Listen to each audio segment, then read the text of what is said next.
Hi, everybody. A lot of friendly faces here. I think I recognize 70–80% of you. Thank you so much for coming out to this talk today. This is St. Thomas More Society's first speaker event of the semester.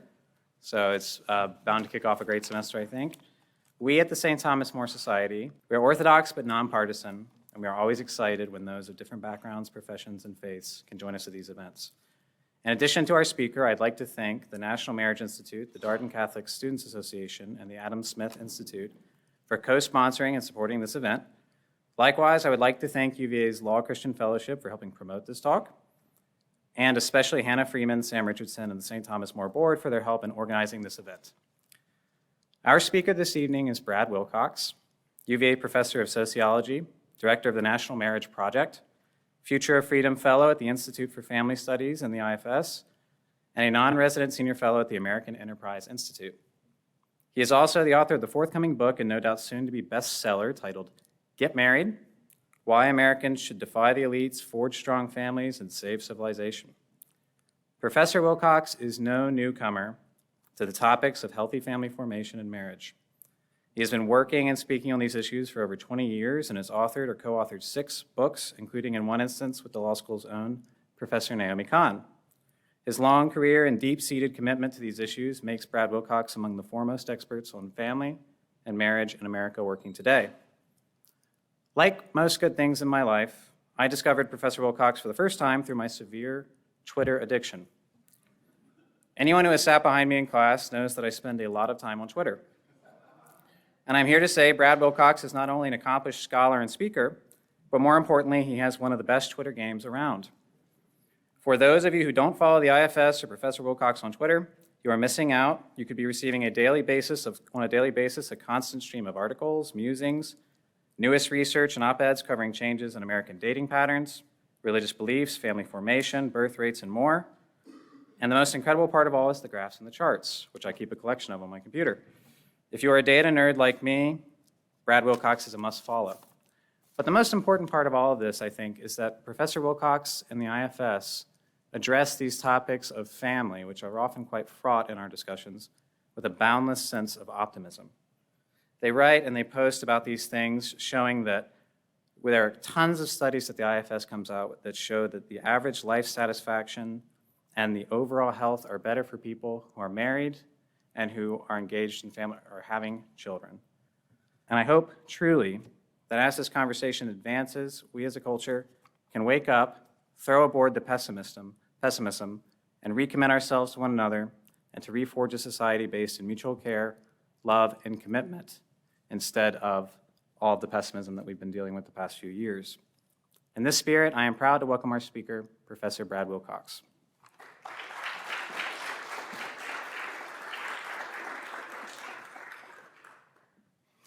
Thanks, Jeremy, for that gracious introduction. Although my wife might kind of object to your comments about my Twitter postings, doing a little bit too much time like you on Twitter rather than other things. But I want to kind of begin tonight by asking a question of those who are here. And the question is this: who here would like to be happy? Just raise your hand. Okay, so obviously a lot of folks here would like to be happy. And yet I think we kind of recognize in this cultural moment that the pursuit of happiness, that kind of classic Jeffersonian pursuit, right, articulated in the Declaration, is more fraught today. It's kind of out of reach for more and more Americans. You can see here the Gallup is reporting that happiness is hitting record lows in the US. And we see similar trends in the General Social Survey, the GSS, which I'll come back to in a few minutes. But kind of the big point here as we kind of begin our conversation tonight is just to kind of recognize, to acknowledge that it's harder for Americans today to realize that pursuit, the pursuit of happiness. And I think kind of a retelling of an ancient fable can be helpful in this regard. And in the spirit of sort of full marital honesty, I want to acknowledge too, again, my wife Danielle is the person who kind of gave me this idea to kind of begin our conversation tonight by retelling this fable, which is the story of King Midas, okay? So King Midas had a good life. He worked hard to protect his kingdom, was respected by his subjects, and loved his daughter. But it wasn't enough. It wasn't as popular, as powerful, and rich as some of the other monarchs in Asia Minor. Midas wanted to stand out as a singularly successful sovereign. And one day he got a shot at his ambition. Dionysus, the god of wine, offered Midas one wish. He said, "I want to turn everything that I touch to gold." "Are you sure, Midas?" said Dionysus. "This could end badly." But Midas answered in the affirmative. Midas got his wish. He walked about his kingdom, turning everything he could into gold. At first, he was gleeful, thinking of all the riches and glory that would come his way. Midas started to daydream about his ambitious agenda to take his kingdom into the 21st century. And the New York Times profile and multi-million follower account on Insta that would follow from his success. But when Midas returned to his castle, he was in for some surprises. He tried to have a meal, but everything that he ate turned to gold. This got him worried. Then, unbeknownst to him, his daughter came up behind him to give him a kiss. And before he could warn her, she kissed him and was also turned to gold. Midas realized he'd made a grave mistake. His beloved had been turned into a rock. Despair filled his heart. This power he had sought with such a singular focus, Midas realized was not a blessing, but a curse. Okay, not a blessing, but a curse. So what I want to suggest to you tonight is that there are many voices in our elite culture who are advancing a kind of Midas mindset today. In the academy, in the media, and of course, online. A message about kind of work and freedom and family that kind of discounts the importance of marriage and family, that kind of tells us that a rewarding career, that money, and freedom from all of the encumbrances of family life are where it's at. So in other words, what we're kind of seeing in the broader culture is kind of promoting mammon rather than marriage. That's what's happening in many different venues. What am I talking about, for instance? What are some of the examples that I would give here? Well, as I was finishing up this book, I looked up on Twitter one night and saw this headline from Bloomberg trending. It said that women who stay single and don't have kids are getting richer, and that foregoing marriage and parenthood is kind of the path to prosperity for women. And the story also profiled a number of women who were kind of living their best life, and they were single and childless. Women, for instance, like Ashley Marrero, a 43-year-old professional, kind of splits her time between homes in New York City and homes on the Jersey Shore, who takes frequent travel for work and pleasure, and who kind of is exceedingly happy. As she says here, "I love my life and feel very fulfilled." So kind of basically an anti-nuptial and an anti-natal message kind of built into this particular story. But this is by no means an outlier. When you kind of look at a lot of voices, more progressive voices in the mainstream media, we have the case against marriage here being articulated in The Atlantic. We have kind of the case for the expressive divorce being articulated here by a professor at the University of San Francisco, a law professor actually, here in the New York Times. Okay, so again, I don't think people are surprised, probably in this venue tonight, to hear that there are kind of voices on the left with prominent mainstream media platforms kind of making the case against marriage, the case against parenthood, primarily aimed at women, okay? But what we're seeing now, though, is that it's not just sort of a mainstream kind of progressive message on this score emerging, it's also a message on the online right, okay? So Pearl Davis here on the left, Andrew Tate here on the right, are very prominent influencers on platforms like TikTok and YouTube and Twitter. And they're also articulating kind of the Midas mindset in their own way. But they're arguing that for men especially, marriage is a bad deal. In fact, Pearl Davis here on the left said that marriage is a death sentence for men.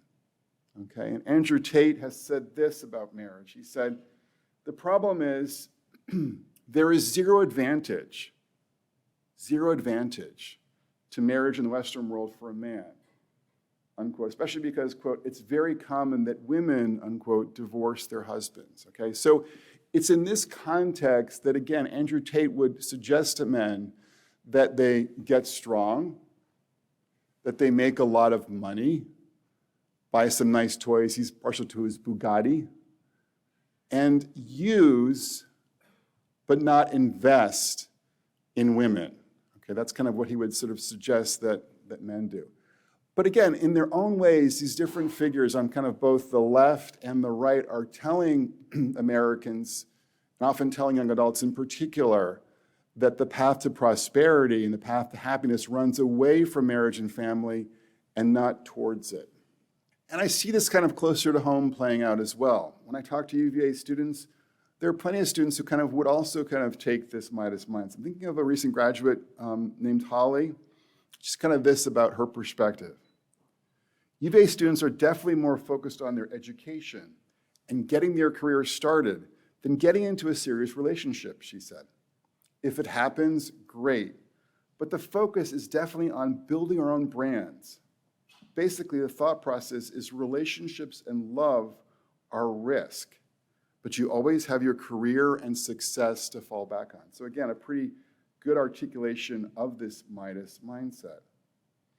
I'm going to bring up for a few minutes here my colleague at the Institute for Family Studies, Dr. Wendy Wang, who's the Director of Research at IFS, to kind of go through some recent polls and surveys to kind of give us a broader portrait of kind of what's unfolding, both from kind of a survey perspective and then also from an analysis of some data. And she's also appropriately enough a former senior researcher at the Pew Research Center. So this kind of data is very much kind of up Dr. Wang's alley. So when it comes to kind of what Pew has been seeing in their polling on kind of what makes Americans happy and fulfilled, what is Pew kind of coming up with in your estimation, Dr. Wang?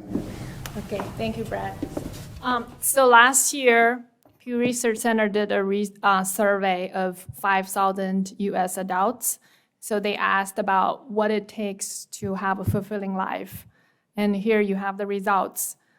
71% of the people think that having a job or a career they enjoy is the most important thing to have a fulfilling life.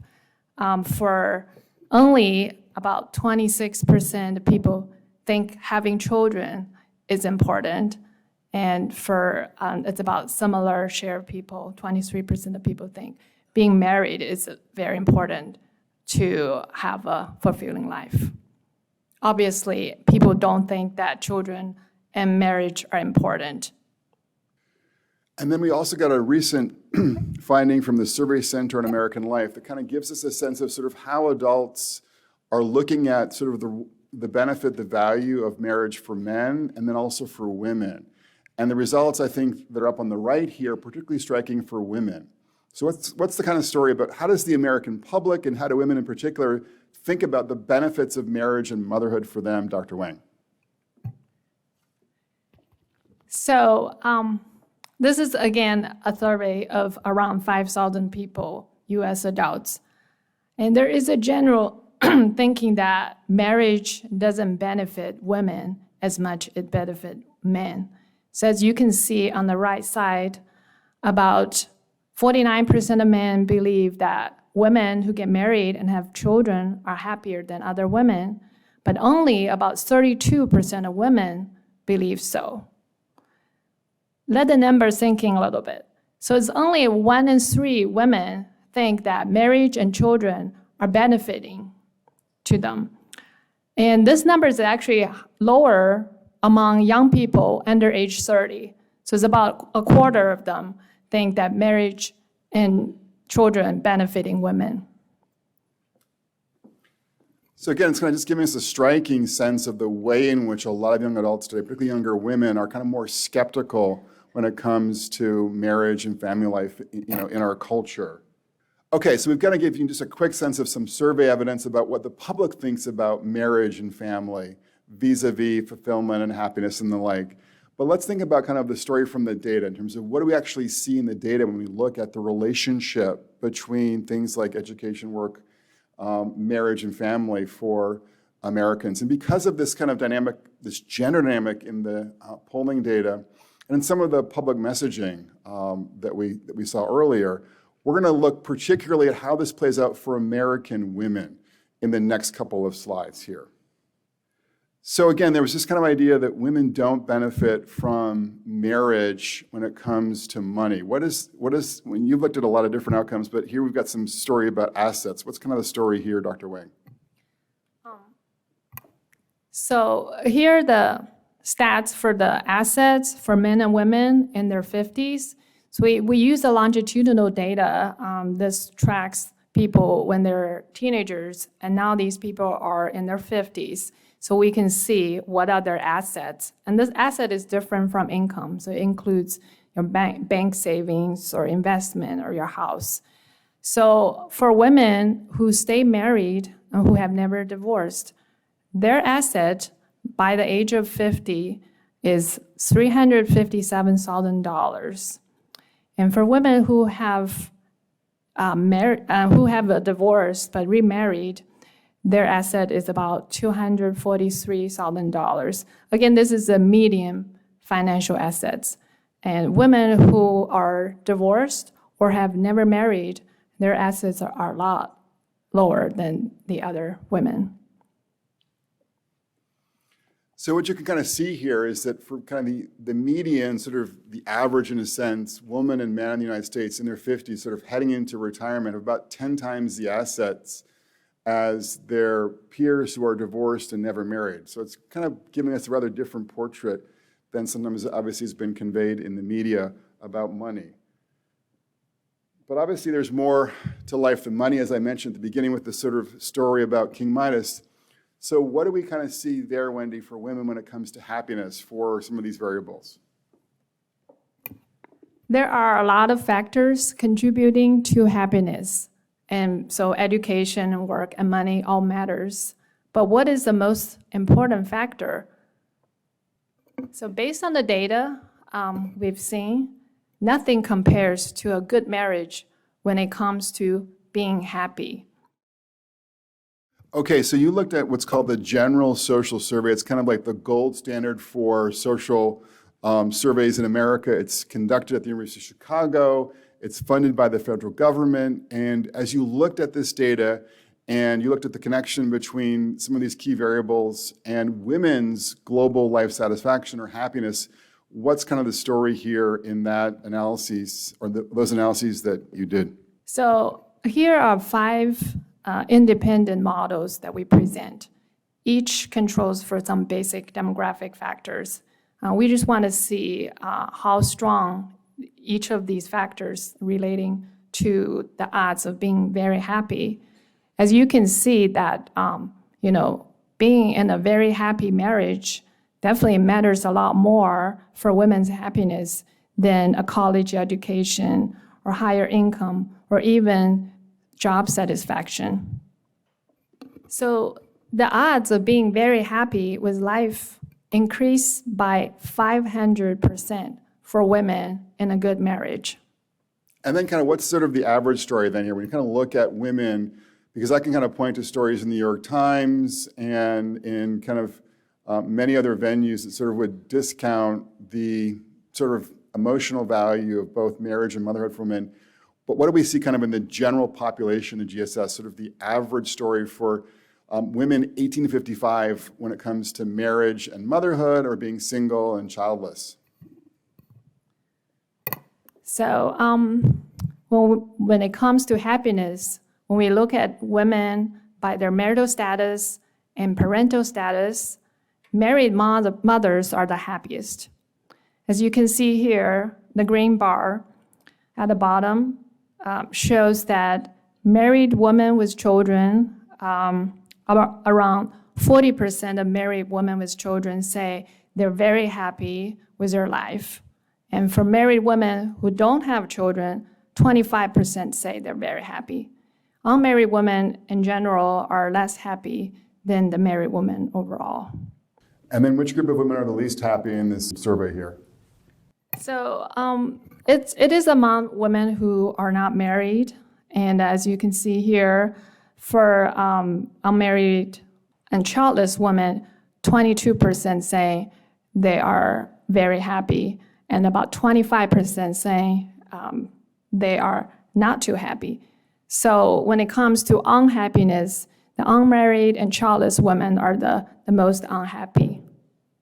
And the final question, in terms of just kind of reviewing some of the links between family status and kind of important outcomes for women, what's kind of the basic story that you see in the data when it comes to reports of loneliness and when it comes to reports of having a meaningful life? Yes, we've looked at the other other outcomes, loneliness and the other well-being factors. And married mothers definitely do better than the other women. The results are very consistent. So they are less likely to say they're lonely, and they're, overall have a better emotional well-being. Would you say that it's easy being a married mom? Is that what your message is? No, it's not, definitely not. As a married mom myself, and I can tell you, it's not the case. But I think marriage itself definitely bring a lot of advantages, and like we already seen, married women or married people are having more resources, and then also with children. I mean, taking care of children is a lot of work, and of course, but it's also a lot of joy. And actually, I did research a few years ago using a time diary data, and compares the time that parents spend in doing different activities. So actually, the time parents spend taking care of their kids actually is the most rewarding. And when you compare to the time that parents doing work, paid work, leisure, and other activities. And so taking care of the kids is actually the most rewarding thing, and it also most meaningful thing for parents. So I can tell you, that definitely contributing to the happiness for the mothers and fathers as well. Great, thanks, Dr. Wang. Okay, so what we're kind of getting at here, I think, is that, as Aristotle said, we're social animals. Okay, and so for most of us, sort of having the opportunity to kind of both care for others and be cared for by others ends up being pretty important. So that's why kind of friendship and family life is so consequential for Americans. And for many of us, there's kind of no friendship and no family relationship that's more important than our marital relationship. And so I think this helps us to understand why the sort of Midas mindset, in part, is leading us kind of down the wrong path. It also helps us to kind of understand, too, how many of our biggest problems today, from falling rates not just of happiness, but also to the stagnant character of the American dream, are arising from the fact that too few Americans today are either prioritizing or are able to successfully marry and have a family. So what we're seeing in the US right now is that since 1970, the marriage rate has fallen by about 65%. And what this means is that there are more and more adults out there, like a man that I'll call Scott, who lives in the outer suburbs of Washington, D.C. And from kind of like the Midas mindset perspective, nothing should bother Scott because he has a college degree from Clemson, an engaging career as a military contractor, a house of his own, and a six-figure salary. But these educational and professional accomplishments are not enough for Scott. He says, I've got degrees on my wall, I've got accomplishments and certificates, but it doesn't mean anything in the end, he told me. He feels alone and at sea on many a day. Quote, I have to get up every day and look in the mirror and realize I'm alone. I have nobody. So Scott is struggling with a kind of a toxic mix of loneliness, meaninglessness, and sadness. Now, I think to be sure, we know plenty of single folks. I know plenty of single folks who are flourishing. But what I'm saying tonight is that single Americans are more likely to be struggling on a number of emotional dimensions. And that, in part, is also why we see that the biggest driver of falling rates of happiness in America is the growing number of folks who are not married. I'm drawing here in part on the work of the University of Chicago economist Sam Peltzman, who just published a study on this. So again, you kind of look at the big picture here. One of the challenges facing America is that fewer and fewer of us are getting married. So that's the bad news tonight, in a sense, that marriage is in retreat. And so you might be wondering, is there any good news here tonight from Brad Wilcox? Well, there is some good news here tonight. And that is that in my book, I talk about 4 different groups who I call masters of marriage. And these 4 groups are Asian Americans, conservative Americans, religious Americans, and then a group I call the strivers. College-educated Americans kind of have more of, a strong orientation towards education, work. In some ways, can be beneficial to them if they're able to kind of connect it to marriage and family life. So, what's their secret? Well, I would say their secret is often that they're kind of defying some of these elite messages, these elite values that are being propagated today in a variety of different platforms. And I'm thinking in particular of the way in which these 5 groups embrace 5 different pillars that I explain in the book related to cultivating communion in their marriages, related to kind of their orientation towards children, kind of appreciating how much their marriage matters for their kids, their kind of devotion to commitment in their marriages, a steady stream of cash, and then also kind of the communities they tend to embed themselves in, tend to be more marriage and family friendly. Now, I'm just going to focus tonight on 3 of these different pillars, but I'm happy to kind of discuss the other 2 pillars in the question and answer. So in terms of communion, commitment, and community, what we can see here for each of these 3 things, again, is that this is partly why the subtitle in my book is about defying the elites, is that when it comes to, for instance, communion, I think too often today our elites are encouraging women and men to kind of me-first approach to marriage, to love, that privileges oftentimes autonomy, freedom, and self-interest, okay? So what's an example of that we can think about? Well, when it comes to money, for instance, you can come across a lot of people, both in the mainstream media and then also kind of in the financial sector, encouraging couples to kind of keep separate accounts, kind of a me-first approach to money in their marriage. Thinking of this article by Carolyn Kitchener in The Atlantic, for instance, as well as advice from financial gurus like Susie Norman. Basically, again, encouraging spouses to have separate pots of money that they kind of control on their own. But as I've been talking to couples across the US, what I found is the couples who kind of combine their finances are more likely to be flourishing in their marriage. I'm thinking of a couple that I'll call John and Maria Erickson, a couple who met actually when they were serving 82nd Airborne. And as they were getting ready to deploy to Iraq, a number of years ago, in prepping for that trip, Maria went to the store to get some items for both of them, and her list included a very pricey item, ballistic glasses. They were really expensive, she said, something like $160. So when she brought these items back to John, she made it clear that she expected to be paid back for getting all of these items at the store. But at this moment, John just kissed her on the forehead and said, "What is yours is mine, and mine is yours.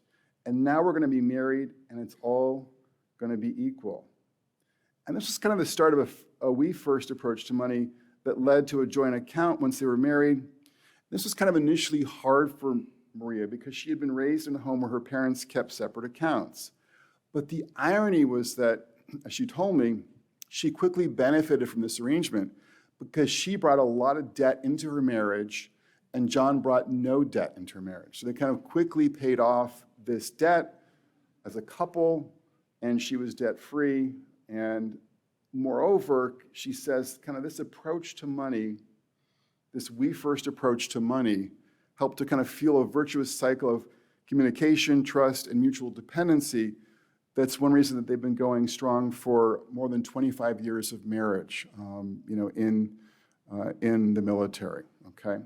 Now, you're probably wondering what's kind of the evidence here for the broader public.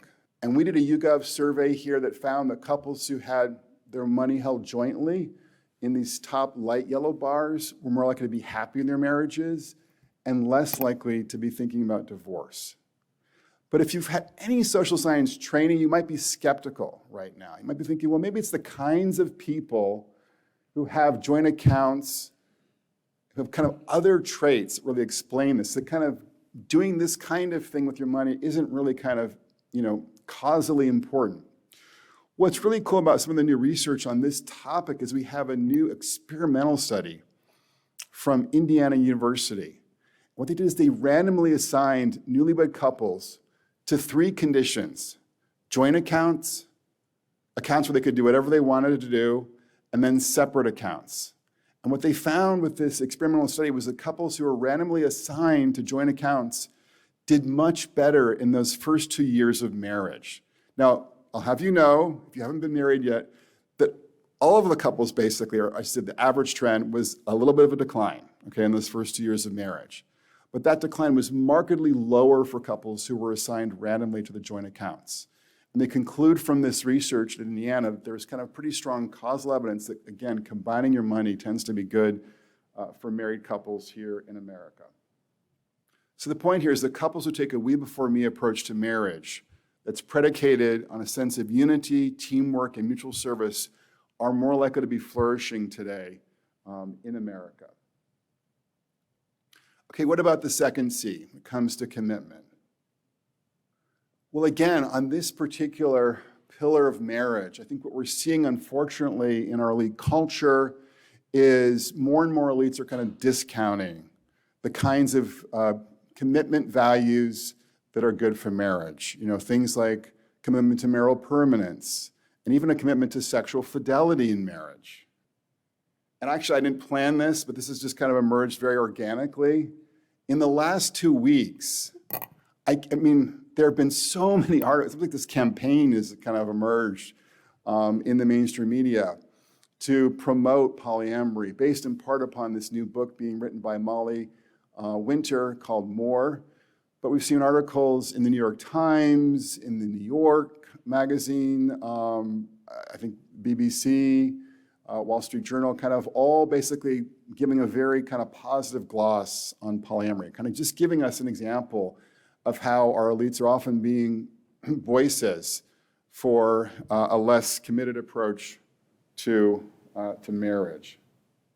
But when I, again, talk to ordinary couples, I don't get the sense that a polyamorous or kind of a flexible view about fidelity is all that helpful. Instead, I get a kind of perspective articulated by a guy that I'll call Patrick Riley, who lives in Central Virginia, and who kind of couldn't have a more different approach to fidelity than that articulated in this New York Times article. This tall, handsome, and well-spoken redhead in sales from Central Virginia is careful about protecting his marriage of more than 20 years. He meets a lot of people in his work. He plays guitar in a band on the side and also travels a great deal. I think all things that kind of could put him at risk for infidelity. But he's intentional about protecting his marriage in real life. He says this: when I'm meeting new people in my line of work, I talk a lot about my wife and kids. I want them to know I'm a family man. Okay, so he says he's a family man. He's also careful about his online interactions. Quote, my wife is tagged in a majority of my posts, my status is listed as married, and interactions online are treated the same as if in person. I do not follow old girlfriends as there is a reason they're in that category, okay? So he's kind of erecting a symbolic fence, both kind of in the real world and then online to kind of protect his marriage. I think it's no accident that when I spoke to his wife for this book project, she gave their marriage a 10 on a scale of 1 to 10, with 10, of course, being the best outcome. It's just going to give you a sense of sort of how fostering that sense of commitment in marriage can pay real dividends for a couple. And again, they're not outliers here. What we see in the general social survey is that Americans who kind of still hold to that classic idea of, forsaking all others are in blue here more likely to say that they're happy in their marriage compared to Americans who kind of take a more flexible view of fidelity, more in line with what maybe the New York Times would suggest. And then we see, too, in a really new and a massive study of more than 11,000 couples, the biggest predictor of relationship quality was how committed people thought their partners were to them. So it kind of gives a sense of sort of how important commitment is for contemporary marriages. Okay, so the final C I'm going to talk about tonight before we wrap things up here is community. And again, I have this subtitle, Defy the Elites. It's gotten a lot of attention from some critics already. And they're like, what's this thing about defying the elites? Okay, what's that all about? Well, again, from communion to commitment to community, I think we're getting messages from our elites that are discounting things that actually tend to be pretty helpful or important for marriages. So for instance, I think the new elite view oftentimes is that one kind of community, that is a religious one, is an obstacle to kind of living your best life and realizing your best love, right? So I'm thinking here of, for instance, an article in the New Yorker by Isaac Chotiner where he was interviewing a sociologist who was kind of giving a very negative portrait of evangelical Christian men and couples, kind of painting Christian men as sort of basically porn-addled and riddled by guilt with wives who were more likely to show them the door and get divorced because of problems revolving around the issue of pornography, in their marriages. But the bottom line here is that this interview was kind of giving us a very negative sense of the connection between faith and family life for this particular subculture. But again, as I've kind of talked to ordinary couples across the US, and to be clear, I talked to a couple, for instance, an evangelical couple where he had been using pornography, and there was a lot of conflict around that. But for most folks, as I spoke to them, if they were religious, it was typically more of a help than a hindrance to their relationships. I'm thinking of a couple that I'll call Martin and Kimberly, who live in the sort of DC suburbs, African-American Christians. And, Martin talked with me about a bunch of things, but he did kind of touch on sort of this issue of, the internet and guys and sort of his own experience. And sort of said that, when he's on the internet checking his favorite news and music sites, particularly the music sites, he said, he's kind of tries to be pretty careful. He said, quote, it's one of those things where, the Bible's very clear about fleeing temptation. He said, adding, so certain sites I won't go on. He kind of also checks in with his pastor, too, about both this issue and kind of just more generally the character and quality of his marriage, and finds that to be helpful for him. And then his wife had kind of a different experience. She mentioned that she was sexually abused, unfortunately, as a child by a family member. This kind of initially made physical intimacy in her marriage more difficult. But through the power of prayer, she was able to kind of deal with this. She says, but that's how prayer entered. Because I had some stuff happen prior to us that made having physical intimacy challenging for me. She's like, I'm like, okay, God, you're only going to heal me. Only God can really, truly heal me. She talked, too, about how her church community was helpful to her as well, and kind of navigating this challenge and kind of being with her and for her when it came to her marriage and family life. But again, what's kind of the bigger story besides just Martin and Kimberly here? Well, kind of contra the portrait painted in the New Yorker, what we see is that couples who attend church together on average are about 15 percentage points more likely to be very happy in their marriages. Now, I want to be clear here. We also kind of know that there, is a decent minority of folks who are regularly attending church who are not in this category, who might be struggling in their marriages. But on average, couples who are plugged into a church community are more likely to be thriving, as this figure here indicates. The work of Tyler Vanderweel at Harvard tells us that basically folks who are attending regularly are less likely to get divorced. Both his work and my work on this score indicates that they're about 30 to 50% less likely to get divorced, okay? So not exactly the idea you would get from that New York article. What about sex? which was so prominently featured in the New Yorker article. And this actually is one, people ask me, what surprised you about the research you did for this book, okay? And this actually surprised me, okay? I did not expect to find that couples who are not religious, on average, have sex less than once a week. Married couples ages 18 to 55, okay? But that's what we found in this YouGov survey. And by contrast, couples who are religious, a majority of them clearly are having sex once a week. So this kind of runs right against not just some of these media narratives, but I think probably how a lot of us would see religion, the pop culture, being kind of thinking about religion maybe as kind of leading to sexual hang-ups or something like that. I was just kind of struck by the fact that religious couples are having markedly more sex than their secular couples in contemporary American marriages. And they're also, as you can see here, reporting more satisfaction in their sexual lives. So I think what the New Yorker article was kind of missing is that ordinary couples tend to benefit from endowing sex with a kind of sacredness. And the couples who don't kind of look at sex and marriage, that more sort of religious lens, are actually less likely to enjoy a higher quality sexual relationship. So what you could conclude in part, I think, from this is that kind of the family first values, virtues, and social networks that are often found in religious communities typically, of course not always, end up strengthening and stabilizing marriage in America today. So we've learned tonight that marriage in America is in retreat. In part, I think, because too many of our elites and now too many ordinary Americans have embraced a kind of Midas mindset. They're under the misimpression that life is about money or work or me, me, me. But it's a big mistake to put mammon before marriage, as we've seen. That's in part because nothing gives us a shot at that quintessentially American pursuit, the pursuit of happiness, like a good marriage and a strong family. So the challenge, I think, then facing us here is how do we revive a marriage mindset for the 21st century? We need to kind of work in our schools, in our colleges and universities, on social media, in the media, in churches and our homes to promote the kinds of values that I mentioned before in terms of things like commitment and communion.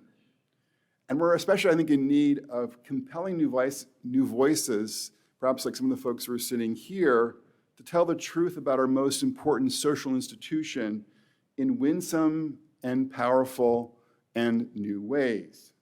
In other words, you and I have to build a culture centered around that most important thing, which is not gold, but love. So, thank you.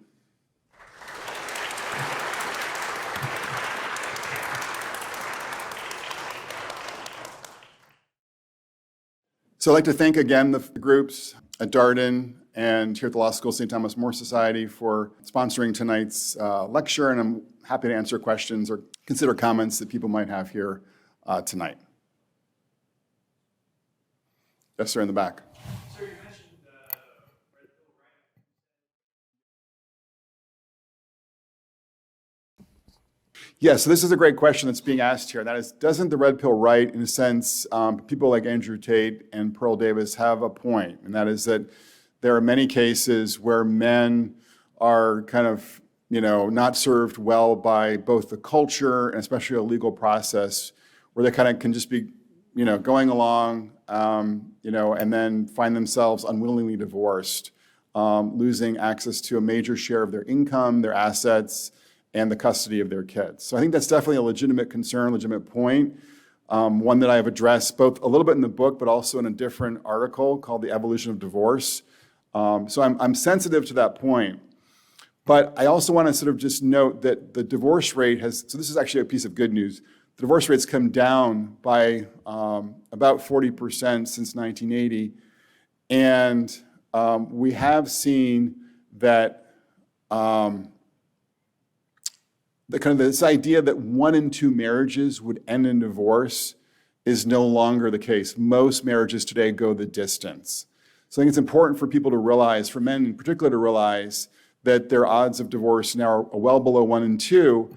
And then there are ways to minimize your risk of divorce as well. And I touched on them either explicitly or implicitly tonight. So for one example, kind of just, going to church regularly as a couple is one way for both a man and a woman to kind of reduce the risk of divorce pretty markedly. And I touch on some other examples in the book as well. So I think what they're not acknowledging, that is Andrew Tate and Pearl Davis, for instance, and other kind of online red pill right critics of marriage, they're not kind of acknowledging, they're not recognizing that for even kind of like the median guy today, they're going to be in a much better spot financially, socially, and emotionally today if they get married, because most men are going to make it. And then in addition, the book here has some advice about how you can kind of increase your likelihood of succeeding and reduce your risk of ending up in divorce court. Yes, sir. Professor Wilcox, thanks very much. I'm curious, what exactly is it about marriage that is the indicator, and not, I can keep anecdotes of friends of mine, New York sort of elite, college-educated types, who are in what they call long-term committed relationships. Great question. So again, what he's sort of asking is it really marriage per se, or is there some other kind of relationship like cohabitation that might kind of be just as good for couples? And we are seeing too, not just cohabitation, but living apart together relationships. This is kind of one of the newer models being, talked about in the media and some parts of the internet as well. And what I would say is that when it comes to kind of like the stability of relationships, especially, there's just no comparison between marriage and cohabitation, both for adults and especially for kids. And so we see is that kids who are born, for instance, to cohabiting couples are about twice as likely to see their parents break up by age 12 compared to kids who are born to married parents. This is even controlling for a variety of characteristics like race, ethnicity, age, parental education, et cetera. So there's something about marriage per se that kind of is associated with more stability for men and women in the United States and even in Europe as well. We published a piece of family studies by a European demographer kind of just showing how even in most European countries, folks who are getting married are more likely to stay together than folks who are cohabiting. And one way to think about this is just to kind of think about the difference in the terms of entry. So for a lot of cohabiting couples, kind of like the first night they're kind of like moving in together, it can be kind of amorphous. Like they can't even give you a specific date when they kind of moved in together. They might have like brought, maybe a couple of clothes and a toothbrush one night, and then some more things like a week later, and then maybe moved in everything like a month later. So it's kind of a little bit ambiguous. And also just kind of think about sort of how does it begin, for cohabitation versus marriage. And when you kind of move in with someone, maybe in an apartment together, there's like no group of like people there looking on with that sense of admiration and joy in their eyes. There's no group of, family and friends kind of watching as you kind of walk down that apartment hallway and, move in together, right? There's no music. There's no exchange of public vows before your friends and family. So by contrast, obviously a wedding, even in sort of a secular context, tends to have a lot more, ritual power to it. And also I think we know from a whole bunch of social psychology that making a public declaration in front of a group of people is a lot more meaningful for our behavior than just kind of doing something quietly on the side. So I could talk about more in terms of like the difference between cohabitation and marriage, but there's just a number of different ways legally, culturally, that would kind of distinguish these two different approaches. And one of the biggest differences, again, for adults, but even more so for kids, is just the stability piece. People who get married, make this public declaration of commitment, are much more likely to go the distance than folks who are cohabiting. And I also would just say on the class side, we have to recognize too that one of the biggest challenges facing working class and poor Americans is that they're more likely today to be opting for cohabitation, having kids and cohabiting relationships. So when it comes to non-marital childbearing today, the most common pattern is not a single woman having a child on her own, it's having a child in a cohabiting relationship. And yet, because those relationships are not very stable, it ends up often becoming a single-parent situation. So it's kind of the way in which cohabitation is rolling out tends to have a disparately negative effect on family life in working class and poor communities. So how has public policy as it relates to marriage changed over the past few decades in a way that's kind of led to the trend that you're working against? And what policies would you like to see change the most, or what policy changes would be the most impactful to support your desire that people, or your argument that happiness is more associated with getting married? So when it comes to public policy, I think there are a number of legal and policy changes that have kind of undercut the value and the stability of marriage in American life. We could talk about divorce changes, obviously, between the 60s and the 70s and 80s and sort of how they've played a role. A recent study at UPenn that kind of chronicled the impact of the shift from kind of one model of divorce to a newer no-fault model as part and parcel of why we're seeing this growing marriage divide cliff emerge here in the United States. I focus, though, on the policy front more on the way in which means-tested programs and policies, programs like, for instance, food stamps and Medicaid, end up penalizing marriage, first really in the 60s and 70s for a lot of poor couples, and now today, more recently, for working class couples with kids. And so the idea there is that basically oftentimes, for complex reasons, working class couples with kids kind of can financially determine that it makes more sense for them just to cohabit rather than to get married. And because cohabitation is less stable, like I was just saying, that's not ideal from my perspective.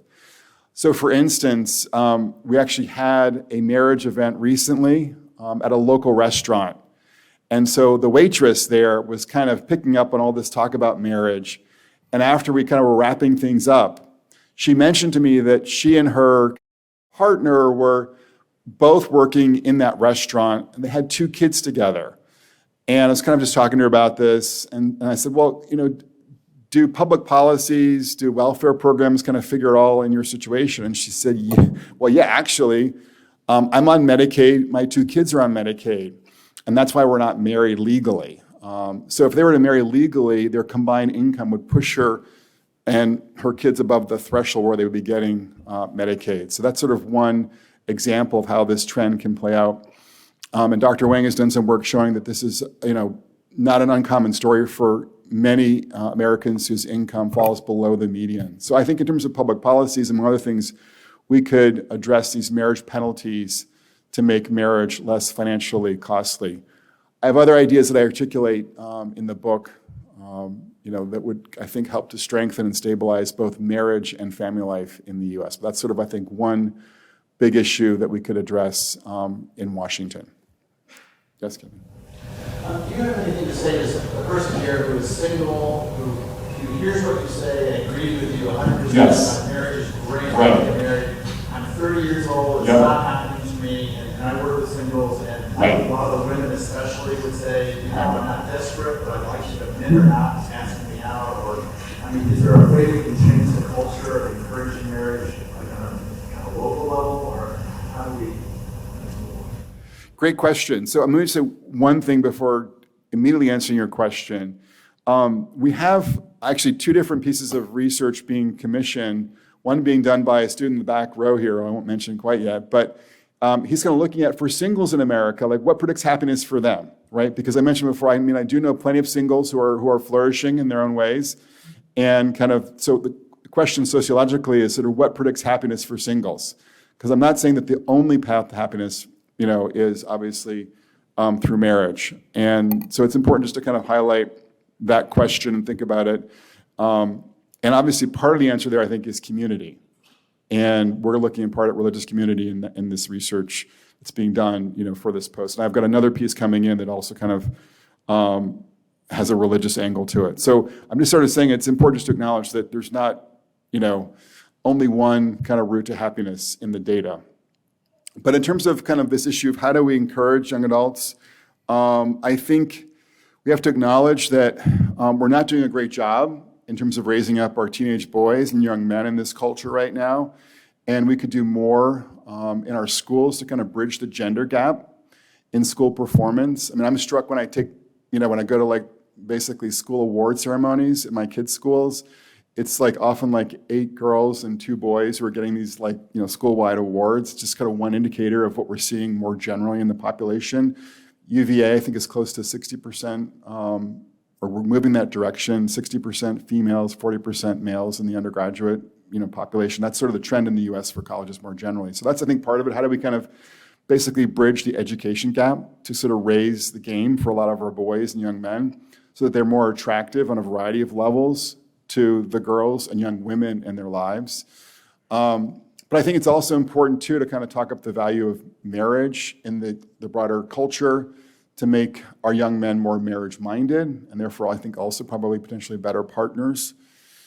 But then, too, I think we need to do more in our institutions to promote dating and a variety of social interactions that bring young adults together and give them opportunities to meet. And then finally, I think, again, it's as professors and as parents, we need to be much more intentional. I mean, I can't tell you how many UVA students tell me that their parents have said to them, this is the time for education. This is the time to get ready for your job. Don't even think about a serious relationship, and certainly don't think about getting married, right? And I'm like, are you crazy? Do you realize that we're heading into a moment where we've never seen so many young adults facing a future where they're not going to get married? So what I report in the book is that at least probably 1 in 3 young adults today, like in their 20s, will never marry. We've never seen so much non-marriage looming for our young adults. So given this, I think parents, professors, journalists, people who are kind of influencing how young adults think about, all this, should be much more positive about love and marriage, including, among early 20-somethings. I met my wife, Danielle, here at UVA when we were both 4th years in our spring semester. And I'm so glad that neither her parents nor my mother, discouraged us from, we got married 3 years later, So, yes, ma'am. I thought it was particularly compelling. Well, first of all, thank you for being here. It was very interesting. I thought it was compelling that a lot of it had to do with women, and I just am interested to know what do you make of that, if that's a lot of what you're focused about, if you feel that the media is particularly like pushing women in the direction of non-marriage or a single life, and that's why you're kind of combating that just with what you spoke about. So I'm just curious. So yeah, I do think kind of like the mainstream messaging that I mentioned earlier around marriage and family has been particularly negative in relationship to the whole, how this intersects with women's lives, right? And, I think that's in part because, there are plenty of us guys who've made, big mistakes. And there are plenty of ways in which, we as husbands and fathers don't meet the bar in some important way. But I also think, too, it's partly a consequence of more and more women, to go to, this question over here from Kevin, experiencing difficulty in finding a decent boyfriend and finding a decent mate. So I was called a scold a few weeks ago in the New York Times for encouraging adults to get married. And one of the arguments in the New York Times was that, well, Brad doesn't appreciate how difficult it is for women today to find a guy who's worthy of marriage. I'm like, no, that's actually not, she hasn't read the book obviously yet, because when she reads the book, she's going to be at a symposium in DC on the book. So I'm happy to have her, engage me again on this. But she'll see it. I talk to a lot of women, young women who are not married, and there's a lot of frustration about this. Of course, young men have their own perspective on this too, to be fair, right? But so I just think that part of this is about today, women in their 20s and 30s and 40s who are employed by media outlets or working in other professional contexts who themselves have had negative experiences around dating and relationships and marriage, and that's then kind of, shaping how they're reporting on these trends. But again, like in the Bloomberg case, I mean, I'm sorry, but she was just completely, off in the financial piece, or the headline was. I mean, in the Bloomberg article, actually, they were just relying upon data from single adults to somehow say that, women who are getting married are doing worse financially, which is just, I mean, anyone who sort of studies this topic with any rigor knows that married women are doing much better financially on average than women who are not married. But again, these kinds of things I think help to explain why, women sometimes who are writing about these issues have a more critical take on marriage and motherhood. Yes, sir. So coming from, business school with all people women, I make 120-hour jobs and people doing billable hours over here. There's a lot of people, that have definitely embraced sort of the money side of that equation. I'd be interested to see, how they can sort of, is that something that they should adjust coming out of school? And then going on to future positions where they're in, maybe hiring managerial decisions, recommendations would you say in terms of how they approach that? Those companies that they need to foster, society. Great question. So I think particularly here at the law school and then over at Darden, where I know you're hailing from, the Darden Business School, people are often putting in long hours, in their jobs. And the question is sort of how does that, intersect with marriage and family life? And I would say it doesn't intersect very well, to be honest and be blunt from the data. What we see in my book, for instance, is that, folks who are spending more time in both fun activities and even chores. And I was telling my colleague, Dr. Wendy Wang, on the way over that for us as a family, Saturday morning chores with our kids can be just brutal. It's like, it doesn't feel fun. It's often hard. But what was surprising about just crunching the numbers is that husbands and wives who are reporting both more fun time with their kids. So we're going to the UVA game on Wednesday night. That'll be fun, easy to get the kids to. But also husbands and wives who are reporting more time spent on chores with their kids, doing the hard work of kind of basically domestic life, also reporting happier marriages as well, right? So I think the challenge for people who are on these sort of higher track careers is to kind of realize that there can be some hard choices to make. Maybe in your early 20s, your mid 20s, you're kind of investing really long hours.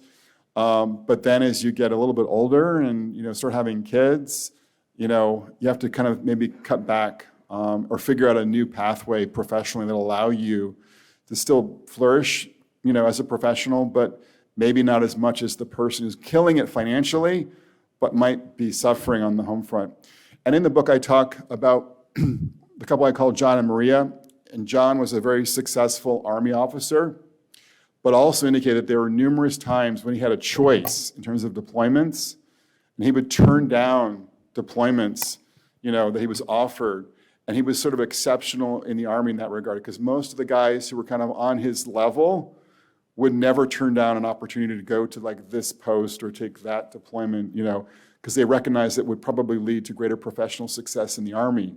But because he placed such a premium on his marriage and kids, he was, when he had a choice, and he didn't always have a choice in the Army, obviously, he would kind of often turn things down that would lead, his family to have to move somewhere for him to spend a lot less time with his wife and children. So yeah, I would just sort of say for folks who are in law or in business, just to realize that there is a tension oftentimes, and it's important to talk, I think, through these choices with your spouse pretty carefully. And then also times too, to turn down that opportunity or even look for a job that's more family friendly, as you have kids, and kind of move into that stage in life. Yes, sir, in the back. So, in thinking about the success or happiness of a marriage, does it matter who the primary breadwinner is? And whether the couple follows more traditional gender roles or adopts this stay-at-home dad mindset? Great question about gender roles and marital equality. And I'm thinking a little bit today, too, about Taylor and Travis as well. Because I mean, obviously Travis is pretty darn successful, but Taylor is making more money than he is, right? So what does a kind of a pattern like that look like in a contemporary marriage? And again, my colleague, Dr. Wendy Wang, has done some work on differences in income and marital quality. And we have seen some earlier work that kind of like basically in terms of the share of income, that as her kind of share went up, sometimes marital quality could come down. But in this newer YouGov survey that we did for this particular book project, we didn't find a relationship really between her share of earnings and their marital quality. But we did find, though, that there were some ways in which kind of, and this goes back to the Travis and Taylor example, there were some ways in which kind of a more classic expression of masculinity still ends up being important for contemporary women. I include in the book a woman who is working in the South, who's a lawyer, newly married, and she mentioned that when she was working in Brooklyn, she was kind of noticing the guys who were, stronger physically, and that was thumbs up from her perspective.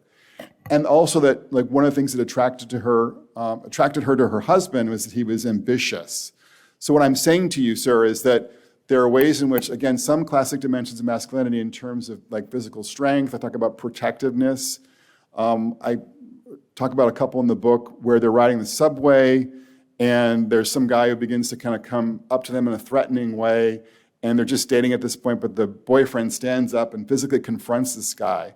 And she says that, for her really helped to cement their relationship, that he was kind of willing to stand up, put himself between her and this guy and be physically protective. So physical protection, actually, which we don't think talk much about in today's culture, physical strength, a sense of ambition, some classical virtues often associated with masculinity are still very much I think attractive to women, including more, left-leaning women, as, my research indicates and some of the studies that I've read indicate as well. And even the sort of, I think, Travis and Taylor's story could also kind of speak to that as well. But then in terms of the specific division of labor in the home, in terms of the roles, what we do see is that men being employed full-time when their wives have kids in the household is the best pattern for the husband, okay? So that kind of steady providership, women who are married to a guy who's employed full-time when they have kids in the house and when they're married moms are happier than women who are married to stay-at-home dads and women whose husbands are unemployed or underemployed, not surprisingly. So it's still the case that for contemporary marriages, I would say that his full-time employment is linked to better outcomes and actually less divorce as well for the guy. But for the women, we don't see a real story for employment in any direction or even earnings now. So what I'm saying to you is that she can kind of do what they as a couple think is best for them when it comes to navigating work and family, but having some classic marks of masculinity are linked to better marital outcomes, and having him being kind of employed full-time typically is linked to a better outcome. So I kind of wrap this up in a bow in the chapter on gender by sort of saying that a neo-traditional model of marriage and family seems to be one that is today linked to greater equality and greater stability for couples as well. So how about one more question maybe from a woman, because we've had a lot of questions from men here. One more question from a woman, then we'll wrap up. Yes, ma'am. My question would be, what would you say to people who say, when you're on one day, well, you need to live your life first, or you're going to lose yourself, or what about having fun? So I actually got married freshly 21. As soon as I got engaged, or even so sometimes now I hear it you didn't live your life, or you're totally missing out. And I definitely don't feel that way, so what would you say to people? Yeah, great question. Thank you. So the question is, what do you say to people who would sort of tell young adults, you've got to kind of live your life, kind of enjoy your 20s. Sometimes it's kind of like this Midas mindset that I was talking about, kind of this is the time to really focus on career. Sometimes it's kind of this more like have fun in your 20s. And then you kind of, when you hit 28 or 29, you can kind of just snap your fingers, right, and find your spouse and it all work out is sort of the implicit assumption here. And again, one thing I want to remind people of is that we are moving into a world where there's just less and less marriage. And I think where people are experiencing more and more difficulty finding a good boyfriend, good girlfriend, good spouse. And so partly just for, if marriage is on your radar screen and you're at a college or a law school, I would, or Darden, I wouldn't turn off your awareness of attractive opportunities just because you're 22 or 20 or 24, right? I think, you might meet someone and then not want to lose them, right? But in terms of the fun piece, I would just sort of say we do know that 20-something married Americans are happier with their lives than unmarried peers, about 80% happier with their lives. And they're less depressed. They drink less, if you think that's at all important. So on a lot of these outcomes, we actually see that 20-something marrieds are doing better than their 20-something peers who are not married. So I think this kind of idea that like you can have so much fun as an unmarried person doesn't really appreciate the way in which, again, for many of us, I got married when I was 24. For many of us, kind of getting married in your 20s ends up being a great thing. And that on average, again, 20-somethings are doing better on a number of fronts than their peers who are not married. And then the other final point I would make is that when you look at who is most happily married, what you see is that folks who kind of are getting married in their mid-20s, sort of broadly defined, end up being typically the happiest. Now, that could be a selection effect, to be honest, but it does, again, run counter to a lot of the conventional wisdom out there in America today. So with that, I thank you all for coming tonight. I'm happy to answer any personal questions you might have in the next couple of minutes, but thank you for coming out tonight.